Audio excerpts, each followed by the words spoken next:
Good afternoon, everyone. Thanks for joining us for another live naturalist chat here at the Alabama Nature Center. So we are out back. It looks like it could rain at any moment now, so we're going to be hanging out here at the back of the Natureplex. Wanted to let you know we're still open. We're open right now. Our building is not open, but our trails are, and so I want to invite you to join us this weekend for hiking on the trails. It's $5 admission. 3 and under is free. We never charge more than $20 a family, so you can come out and hike this Saturday and explore our beautiful trails. I'm going to have you pan around behind me. It's been beautiful weather this week, and so it would be great for you to come out and see what our trails are all about.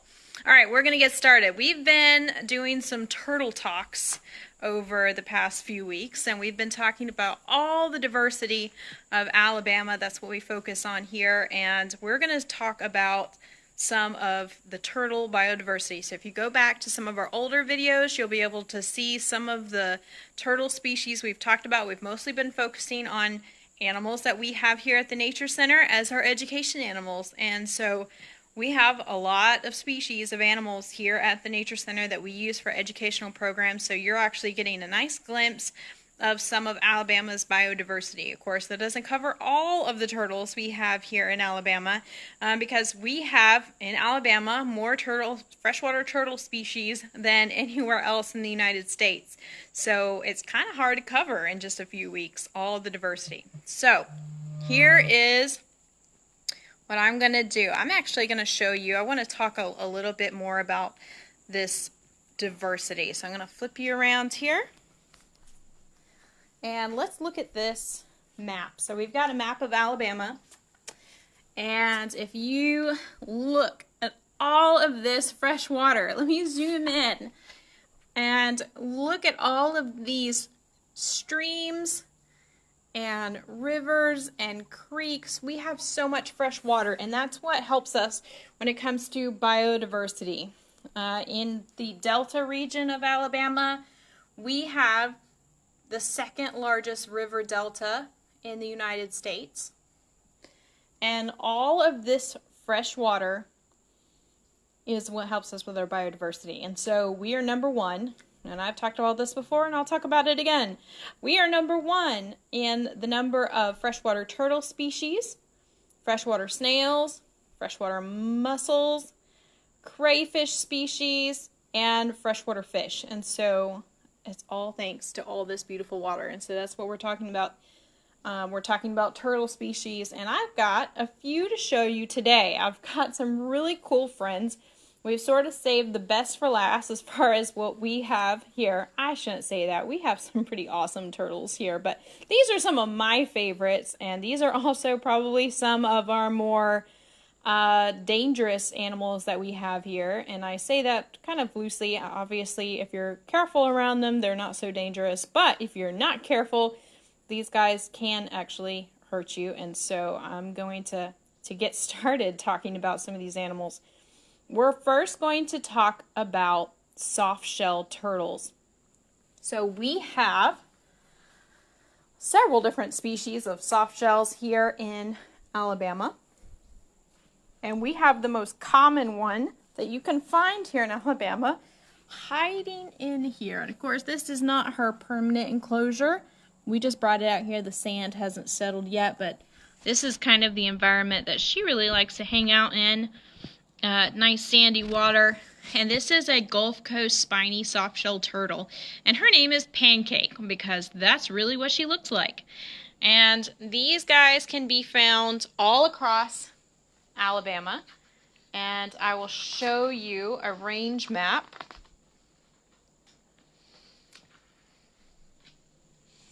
So they have serious distribution right here. So they can be found they're kind of absent from this top part of Alabama, but they can be found throughout the rest of Alabama. So they're our most common snapping turtle species. They can get quite large. They can get up to 18 inches across the top of their shell. They can be found in just about any kind of permanent aquatic habitat. So creeks, rivers, ponds, lakes, even farm ponds and things like that. They can be found in all of these places. And they're nice flattened shell, and their body color helps them to stay camouflage. And I'm actually going to be very careful here and use a net because I can't see where she is. So let's see. There she is. You can see her head. She has this long snorkel-like snout for poking her nose up out of the water to take a breath before going under. And you can kind of see she was completely submerged in the sand. So that's what they do. They hide their whole bodies under the sand and they just keep their head poked out. And a lot of times they stay camouflaged in this way, half hidden, waiting for fish to come by so they can reach out, grab with their long necks and their powerful jaws. Don't let that little snorkel nose fool you. She can deliver a pretty painful bite if she wanted to. And that's how they catch their prey. And these, all three of these guys that I'm going to show you today are very, very carnivorous. Of course, let's shake her off, and you can tell her apart. This is a spiny soft shell. So we have smooth soft shells and spiny soft shells. And if you look closely, it's hard to see, but you can see little raised dots on her back, and so she is very spiny feeling on her back. She's bumpy and lumpy. And my net has gotten trapped in there. Oh goodness. So we do have smooth soft shells. So of the spiny soft shells, there's two subspecies. There's this one, which is the Gulf Coast, and then there's also the Eastern. This is more widespread, and you can tell that this is a... Where'd you go? Where'd you go, friend? You can tell that this is a Gulf Coast because she has multiple round circles around her shell, which the Eastern only has one. Come on. Hiding. And of course she doesn't have that hard shell to protect her. I'm being very careful. I don't want to squish her. See, several circular markings around the top of her shell. So that's how I can tell she's a Gulf Coast. And then she's spiny feeling. You can see her backbone right across there. So you can see it obviously more easily than in a turtle that doesn't have such a soft shell. And it's very flexible, pliable. And she is still pretty young. We've had her for a few years now. She's growing kind of slowly here, but she can get much, much larger. She hangs out in our Discovery Hall, so if you've been in Discovery Hall, you've probably seen her. So you can see just how flat she is. Just like a pancake. She has big claws. She has a very long neck. They are known for being very feisty. And they look super cute and very cool, but don't underestimate them. I'm being very careful with her. And I'm wanting to kind of look, if she will let me, let you look underneath. She's super soft and all the way around. Alright, Pancake, I'll put you back down. This is Pancake, our Gulf Coast spiny softshell turtle. These guys have been, people have been taking them out of the wild to use as a food product for quite some time. These guys have even been imported or exported to Asia, where they're eaten a lot, and so just over time that has affected their populations, and so that has had an effect on their decline. Look at her going under. You can see just how well she's camouflaged. In her permanent enclosure in the Discovery Hall, The sand's actually settled down, and you can actually see her moving around and burying her body under there, and we'll put prey items in there and let her snatch and grab them, and she'll sit and she'll wait until something goes by her, and that's when she's actually digging. I wish we could see it, but she's digging and burying herself under the sand. I do have a picture of her doing this, though. So one thing that I'd like to talk about today, and I'll use this moment to talk about it, is here at the Nature Center, we're a nonprofit, in case you didn't know, and so we rely a lot on donations and sometimes grants and memberships and things like that in order for us to keep running. And so we have a program here, and it's our Can You Support a Wildlife program, and it's where you can support our educational animals. And so we have for sale a couple of things, and the proceeds from these items go towards helping us to feed our animals and take care of them, give them all the necessary care that they need. And so one thing we sell is the I Support a Wildlife tote bag. So, little tote bag. And this is $5. And then we also have a couple of posters. And we have posters with several of our animals, but this is Pancake's poster. And so you can pay $3 and get one of these posters, and the money from these posters goes to helping us feed Pancake and some of our other animals. And it talks about their distribution, their status, their life history and ecology. It has some fun facts about spiny softshell turtles. That's a picture of Pancake when she was smaller. She's grown since then. And then this is a picture at the bottom of her buried in the sand in her enclosure in the Discovery Hall. And so this is what she looks like, just her head sticking out above the water. And so we've talked about some of these fun facts. Another one is that they can stay underwater for a long period of time because they absorb oxygen through their skin. So kind of like an amphibian does, and their nice, soft, pliable skin helps them stay underwater longer than some of the other turtle species that don't have that soft, pliable skin. So you can get one of these in our gift shop for $3, and that's Pancake's poster. And we're going to talk about some of our other friends here in a second too. And that is going to be our snapping turtles. So before I show you the real ones, I can talk to you a little bit about the two different snapping turtles that we have here in Alabama. So we have this one. Does anyone know what this one is compared to that one? Now they look different. The color of their shells looks different, and that's just because this one still has the scutes on it. It has the scales on it. They've been removed in order to preserve the actual shell. So that's why the color is different between the two. But look at the shape. Look at the shape, the size. Look at this one. Look at that one. Anyone know what they are? So we have two snapping turtle species here in Alabama. This one right here is the common snapper. So this is the common snapping turtle. And this is the one everyone really knows about. This is the alligator snapping turtle.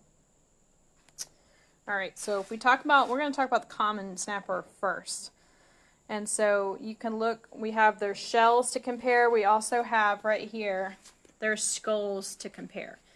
So a few things that you're noticing with their shells and their skulls is the alligator snapper is larger. Larger with its head, larger with its overall body. It's going to be just a larger turtle. This is the common snapper. Now if we look at this, let's look at the side profiles of these two. I mean, their heads look totally different, just like their shells look totally different. So, this one has very side-facing eyes. You can kind of see they're more on the side of their head. Look how front facing these are.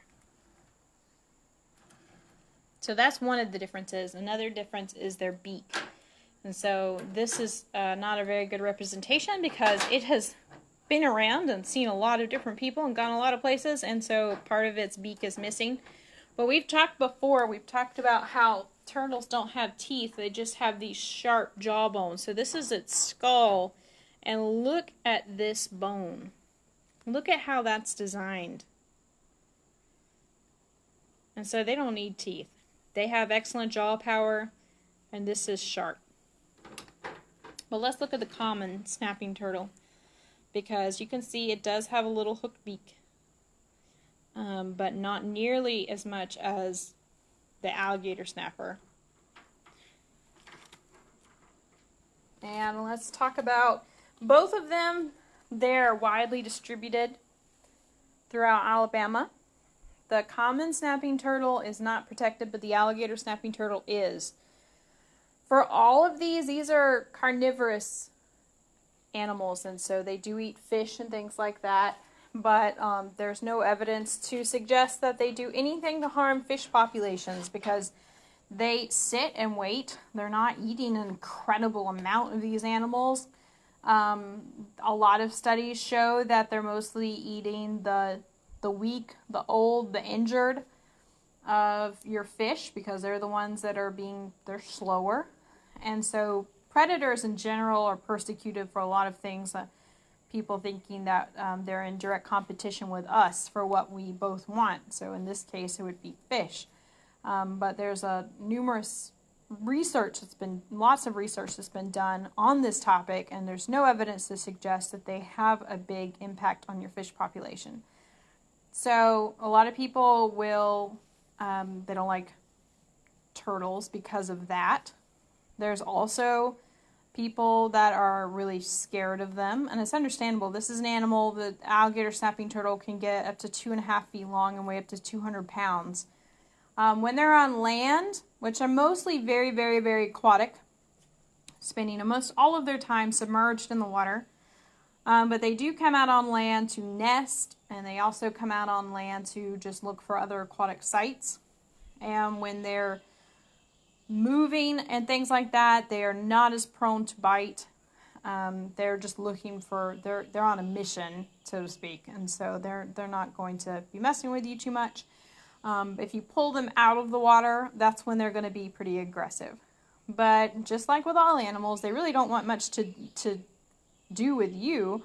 They just want to go about their day and eat their food and do their thing, and as long as you're not threatening them, you don't have to worry about it. But you should never try to antagonize these animals or try to handle them if you're not sure what you're doing, because they can be dangerous in that regard. So so people either don't like them or they think that they're going to eat their fish, and then they've also been harvested a lot for people to eat. So people have been making turtle soup out of these guys for quite a number of years. You can't do that with the alligator snapping turtle because these are a protected species. So so many have been taken out of the wild that they are in decline. And so the alligator snapping turtle I'm going to show to you, we actually have a permit to possess this turtle. Common snapping turtles do not have the same privilege of being protected. So they're just a little bit more common and widespread. So let's show you. Let's look at this guy. This is a common snapper. This is a baby common snapper. So if you look, you can see that he has some kind of pointy parts to his shell. And it's because he hasn't smoothed out yet. So as they get older and they mature, their shell smooths out quite a bit. But you can see that it still has that same kind of forward-facing eyes. It has this super long tail, so the tails of these guys are equivalent to the length of their carapace, which is the top of their shell. A lot of people use their tails as a handle for carrying them around, but that can cause harm to these animals because remember, their tail is attached to their spine, which is attached to their shell, and these guys can get quite heavy. So if you're trying to pick up a 200-pound snapping turtle by its tail, there's going to be some damage done to that turtle. So just keep that in mind, that you don't want to harm them. For these guys, common snappers have a much longer neck than an alligator snapping turtle. So just about the only place for me to safely hold this animal is right back here. Just about any other place he can reach around and even bend his neck backwards to get me. And so this is Chomp. And Chomp, despite the fact he's a baby, he's a big guy. He's kind of really puffing himself up right now because he doesn't want to be picked up. Imagine that. He doesn't want to fly around. This guy is about 2 years old, and he started out this big, and he has grown quite a bit since then. And they are very good eaters at this age, and they can be very fast-moving animals that grow very quickly, so we don't really handle him much. He is on display in our Discovery Hall, and so if you want to come see Chomp, you can come to the Discovery Hall and see him, and he'd be happy to see you too. He's going to think that you brought him food, and so he will follow your fingers around if you put him on the outside of his tank, and he will definitely try to see if you have anything for him. Now, we actually brought some food, so we're going to see about giving him something to eat. I would like to show you his poster. So this is a poster for our snapping turtles. So these are the common snapping turtles, some facts about snapping turtles, and nice little pictures of our snapping turtles. And so this is another poster that you can buy for $3, and the proceeds go to benefit our education animals. So let's see what we're going to feed Chomp today. Chomp mostly eats bugs and stuff with us. And at this age, that's what he's going to eat. But let's offer him a few things. I've got some nice earthworms from our worm bin. Oh, I need these tongs because I don't want to lose my finger. So, let's see. You want a worm?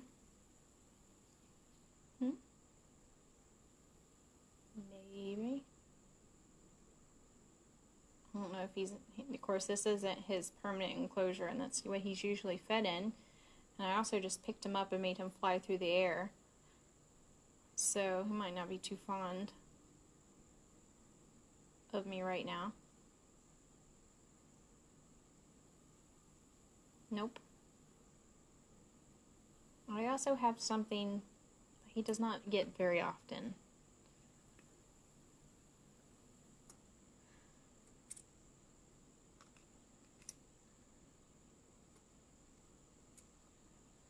Let's see.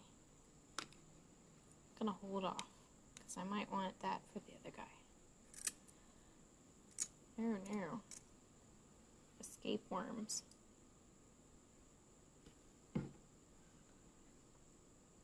I don't think he's going to snap for us. He's not happy with me. Alright, well, we will see about our other friend over here.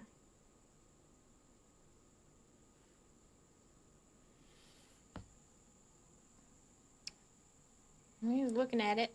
And so, you know, these guys like to, they're sit and wait predators, just like our softshell friends, so they like to stay camouflaged down at the bottom of whatever body of water they're in. Hopefully look like a log or a branch. Wait for food to be passing by. Reach out, snap, and grab. Well, I'm going to leave that with you. We're going to go on to our other friend here. So our other friend is the much larger alligator snapping turtle. So this is Kraken, named after the sea monster. And this guy, whoop! I know, you're not happy. Not happy. Okay, we're out. Of course, he is much bigger, much stronger. Look at him go. He has these big spikes on the top of his back. He's got that obviously larger beak. He's covered in all these little, what looks like growths. That's just how his skin is. He's got this super long tail, same length as his carapace. He's got a much shorter neck though, so it's easier for me to hold him because he can't quite reach around in the same way that the common snapper can.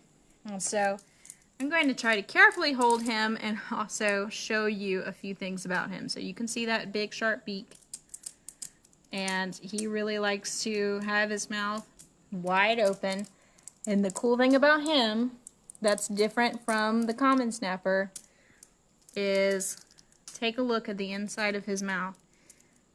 He has a little pink tongue, and I'm going to try to zoom in because I can't get my camera too close. He will try to eat it. Okay, little pink tongue, just a moving. Okay, that little pink tongue that's moving is his lure.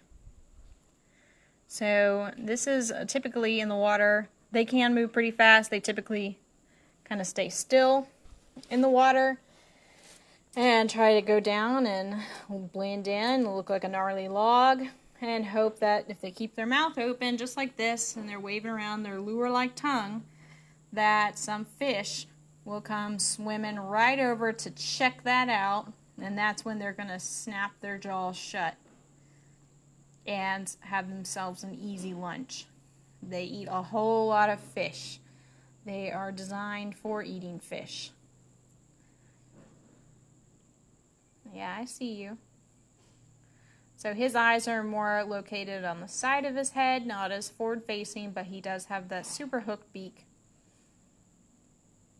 He still has very powerful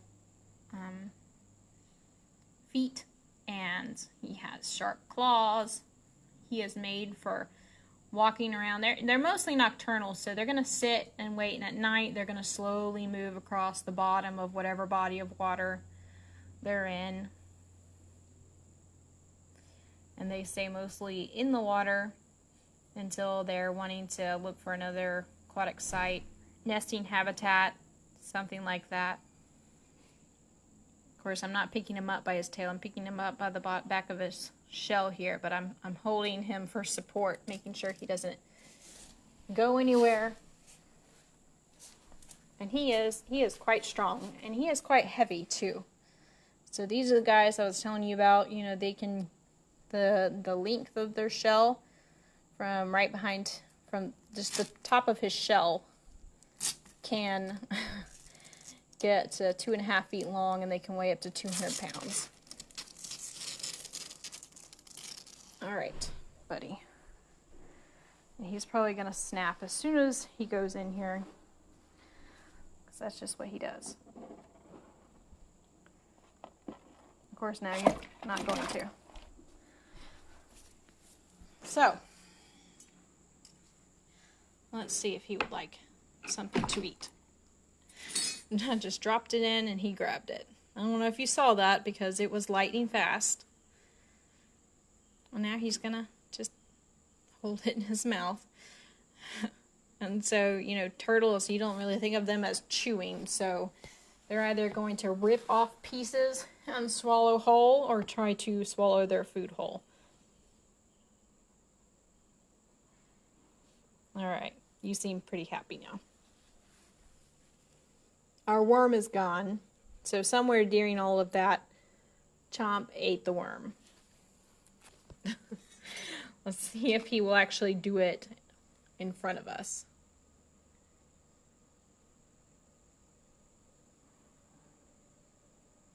Nope, apparently he's got stage fright.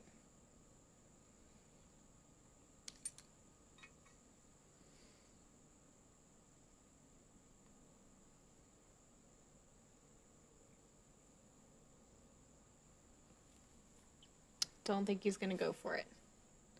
And I think Kraken is pretty content just to hang on to his food for a while and make sure that no one else gets it. Alright, so we have talked about common snappers, alligator snappers. Do y'all have any questions? We're going to go back over here and check on Pancake, who was hiding deep down in the murky bottom. So our Discovery Hall is closed right now, but when we open, we hope that you can come and see Chomp and Pancake located in Discovery Hall. And if you come for some of our programs, then you'll get to see Kraken. Kraken has a very large 150-gallon enclosure right now, located kind of behind the scenes, but we bring him out for special programs. And I hope you have enjoyed learning about turtles of Alabama. We've been doing that for several weeks, so if you've missed some chats, go back and check that out to see more. Alright, so one last thing before we go today. I do want to share with you that we have some exciting news. So we have something really cool that we've been working on for the past well over a year, and we want to share it with you.